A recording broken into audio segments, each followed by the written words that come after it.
I read quite a lot, but I think the book that has stayed with me, and I read it some years ago, is Birdsong by Sebastian Faulks. And it's a love story that's set just before the First World War. Unfortunately, the First World War does break, and the gentleman, I don't want to give too much away, is sent to war. The author uses such descriptive elements that I still remember how he described the time in the trenches and the smells and the horror and what these poor young soldiers had to go through. And all the time he's thinking, it's okay, he can deal with it because he's got his love waiting for him at home. Without wanting to give too much away, not everything works out how it should. So I really do recommend this read. I just thought the author was fantastic, and that's a book that stayed with me for a very long time. Thank you. My favourite books are these: Biff and Chip, Biff and Chip, more Biff and Chip. They're the first book I read when I first came to the UK. When I couldn't speak a word of English, these books were my favourites. They helped me to understand and basic English, and also it helped me to really just develop a lot. I'm going to talk about my favourite books, which are the Robert Langdon series from Dan Brown. These are my favourite books because they deal with one of my loves, which is history and conspiracy theories. I would recommend these books if you're interested in history, in very famous buildings around the world, famous ancient cities, and if you want a suspense thriller that you have a book and you just cannot put it down for any reason whatsoever, I would certainly recommend these books. This is one of my favourite books. It's Lord of the Flies by William Golding.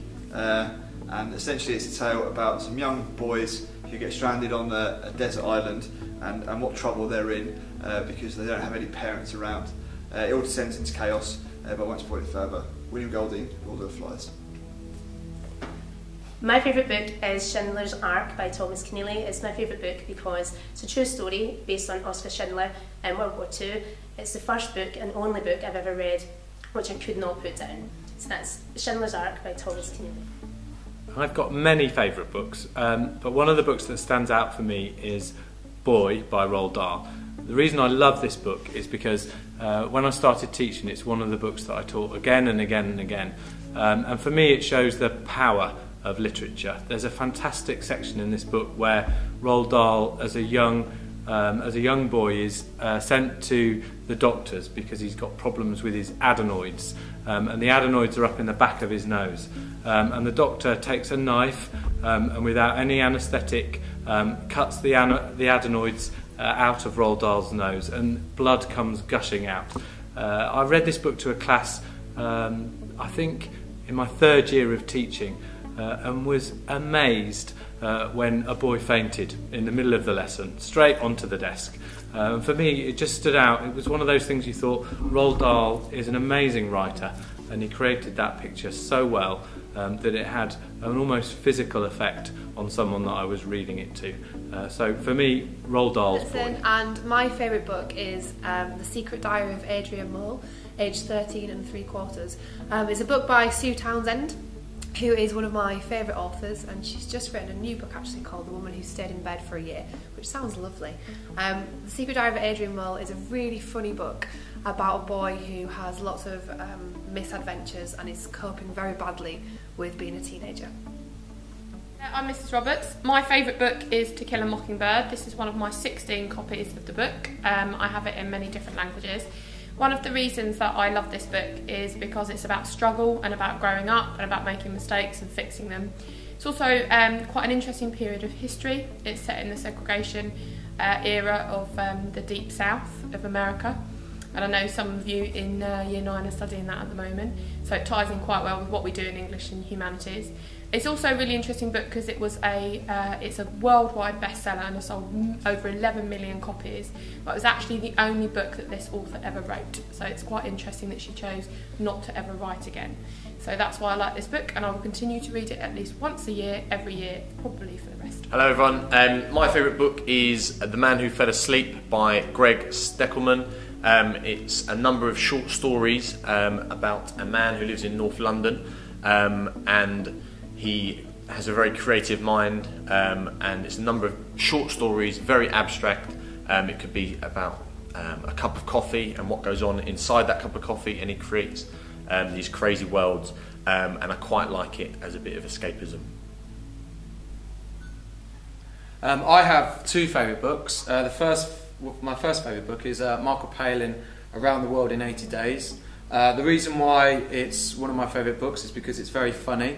Marco Palin used to be a comedian.